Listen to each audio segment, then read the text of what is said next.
There are many things wrong with this golf club when it comes to a lot of you guys watching. And I don't want you to make the same costly mistakes. However, the fairway wood can be a game changer. So let me simply show you how to find the perfect one for your bag. Especially at the end when we can do a speed test and find out exactly what combination you need. But first, let's look at my lineup and why I've chosen Cobra for this particular video. One of the first reasons is that I want to save you guys a lot of money. The second reason is they're actually very underrated when it comes to the fairway wood market, especially when you consider the fact a lot of tour pros that aren't even sponsored by Cobra go out of their way to choose Cobra in this slot. However, with that being said, this video could be used for any brand of fairway wood. But the cherry on the top is how quickly Cobra fairway woods devalue after the first year that they've been released. So big shout out to Replay Golf for obviously helping me source these clubs, and in particular that low spin dark speed fairway wood, which I want to explain why you shouldn't be putting that in the bag. So before we get into head type, shaft, loft combinations, the dark speed LS retails at around £349. And I'm not saying that if you don't get 5-6 years worth of great golf with a brand new fitted fairway wood, that it's a bad investment.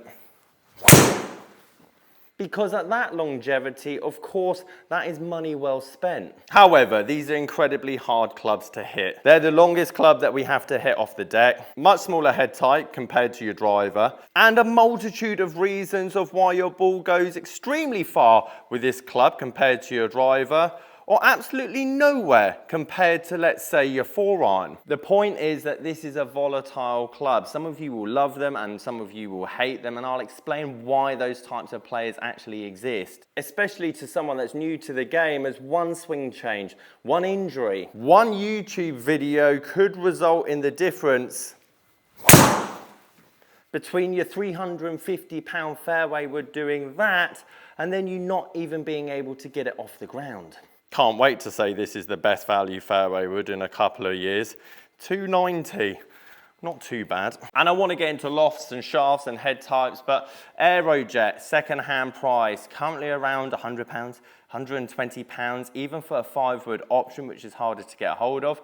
LTDX, the previous one before that, 80, 90, £100. Great when it comes to a launch, which, let's be honest, is kind of what we want from these. And then we see the Plateau, the Rad Speed, which I haven't got here, but again, £80, £90, £100. I even saw this £75 Cobra F8 fairway wood on Flyer, which means that once you've got to this, once you've experimented and you take on board what I say, if I'm wrong, if you choose the wrong one, the loft, the shaft, the head, you don't like it, you're going to lose a tenner, maybe 15 quid over the space of a year. And don't get me wrong, a lot of tour pros use the LS model. If you're Ricky Fowler, of course you're going to use this because, let's be honest, your numbers are perfect. You find the middle all the time. And they're playing courses that are exceptionally long, hence why you do need a fairway wood that can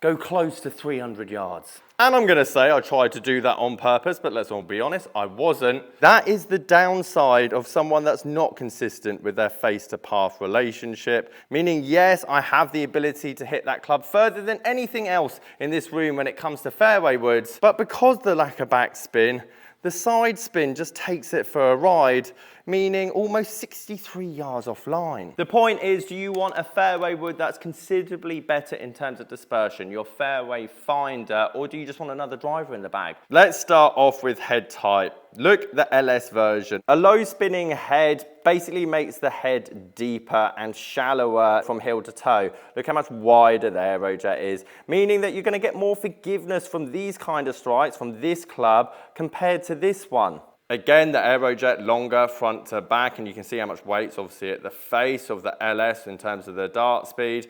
But I must stress, technique will allow these clubs to go 200 yards, and I'll show you the minimum amount of speed that is required to get 200 yards. And whether it's your 7-wood or 5-wood, a lot of you just need 8 out of 10 off the tee, 200 yards plus to really reduce your handicap. So let me show you which lofts and which shafts are actually going to help you do that. I'm going to say something controversial here.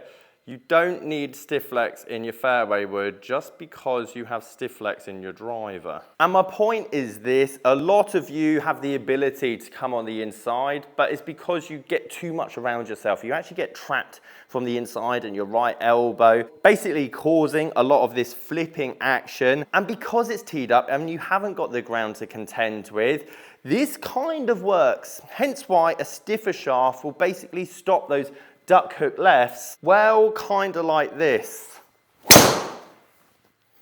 However, this is for the people that top their fairway wood all the time. They want to use a fairway wood. They have to use a 7-wood just to thin it basically towards the target, because that same action from around here giving you that kind of draw just means you can't even get the thing airborne, let alone find the middle of the face. I also want to reverse it to why people love their 3-wood and hate their driver, because they do the complete opposite, massively down, massively across it. And because they launch the ball so low, the added loft of a 5-wood, a 3-wood, the ball thinks it's a driver. And obviously I don't want you guys to be 7, 8, 9 degrees across the ball, but for you players that swing around yourself and hit that slinging draw all the time, well, I'm not being funny, your fade will be basically borderline neutral in terms of your club path, that is, but we get that all-important number and also pretty decent efficiency. Not to mention, if I had an X-stiff shaft in that particular shot, it would have launched even lower and it would have finished more to the right because the club face would have stayed open. Now, if you do hit down on the ball and you also are pretty neutral, if not slightly on the inside like this, it's because you've created that room, you've cleared your hips, the club was on plane. Arguably, you can see how hitting down on a ball from an in path is a lot harder. But my point is that player that has good efficiency, hits it well, hits a slight draw, and they still hook it left or come over here, well, of course, get a stiffer shaft. Get X stiff. Right, we found a forgiving head. We kind of know what flex and shaft that we want. Although all of this doesn't really matter because you're going to lose zero money on, well, these two clubs here anyway. But let's not waste time. You need the right loft. Which one's going to go the furthest and most consistent for you? 75 miles an hour, 90 miles an hour, 100 mile an hour plus. I'm not going to spend too long on this one because the 3-wood is virtually pointless, and I'll show you why. My 75 mile an hour swing definitely needs work.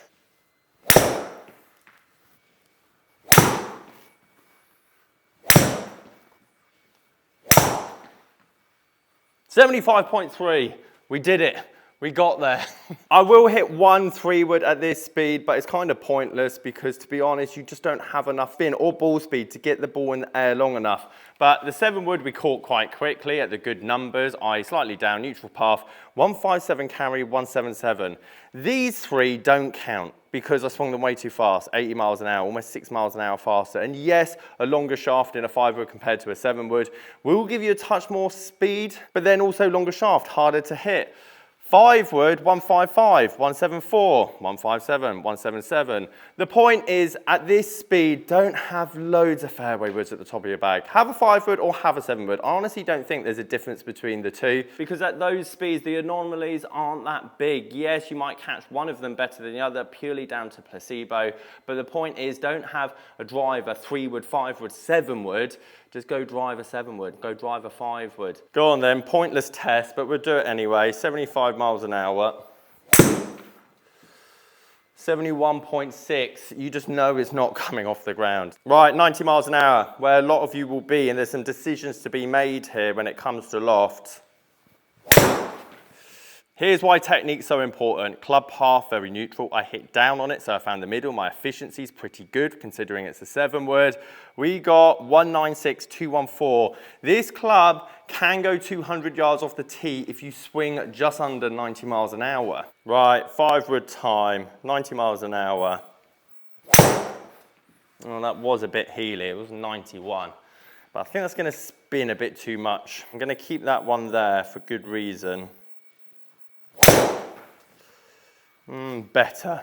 91 again, good. Hopefully you're going to start seeing a pattern emerge. 7-wood is going to launch higher, it's going to spin more. Those bad shots aren't going to disperse as much to left to the right. Exactly the same as your dispersion with your wedge won't be as much as your driver. The advantage of less spin, even on bad shots, because I hit that one very heely and it went almost the same distance as a well-struck 7-wood. And when I kind of hooked the other one, obviously we went a bit further, and that's what you would expect from less loft. And the point is, 5-wood, 7-wood at 90 miles an hour, I honestly couldn't care less which one you want to favour. But I think it's important, forget technology, these couple of degrees here and there make a difference, but I mean not that much difference compared to what a swing path, angle of attack, a centeredness of strike change can really make. Right, 3-wood up next, and to be honest, there are people I would recommend this to. 89 on the dot. That golfer, potentially not, however. Again, I've hit it similar to the other two. Great efficiency. We got the most ball speed, which is no surprise because, well, it's a brick wall compared to the other two with loft. But look, our carry, the same as the 5-wood and 7-wood. Look at that. In the winter, that is not going to be your friend. But even though we got the same carry, it did go a tiny bit further. But I must stress, again, just like the 7-wood and 5-wood comparison, the spin's getting lower, which means your off-center shots, club face open, club face closed, are going to be even more of a disaster. Tell you what, we're just going to go fast now. I'm just going to swing it because I want to show you some actual difference now when it comes to loft at this kind of speed. There she is. Loads of snow on it, and why I potentially, on a windy day, would not put a 7-wood in my bag. Right, 5-wood. Better. Tiny bit pulled. Stiffer shaft required. Oh, she is gone. And this is something that I'm personally working on. As I get faster, my normal speed, I hit up on the ball and I come on the inside. That's not good. That's why I thin my fairway woods a lot. And that's also why I end up double crossing it and hitting those snap pulls. But look at the dispersion difference now of a 7-wood, a 5-wood, a 3-wood. And now at this speed, we can actually start to see a difference, even though I must have caught that one out the hill, actually, now I think about it. But on average, we'd see high launch, even less launch. That one obviously was hit well. And then spin, high spin, da-da-da-da-da. Point is, at 100 miles an hour plus, yes, you can have 2 fairway woods in the bag, and typically you would have a 3-wood and a 7-wood. Or a 5-wood if you typically need the shot to go 230, 240, whatever your distance is, and then a higher lofted hybrid just so it slots in behind your 4-iron. The point is, it's only realistically at that kind of speed we saw a distinct difference in terms of carry and overall distance between all 3 of these heads. The question you've got to ask is, what do you want your fairway wood to do? And if you want consistency, tight dispersion, just forward, 7-wood with a big forgiving head. Guys, if you've got any questions on your golf bag or equipment, sasgolfacademy.com, and I'll catch you guys later.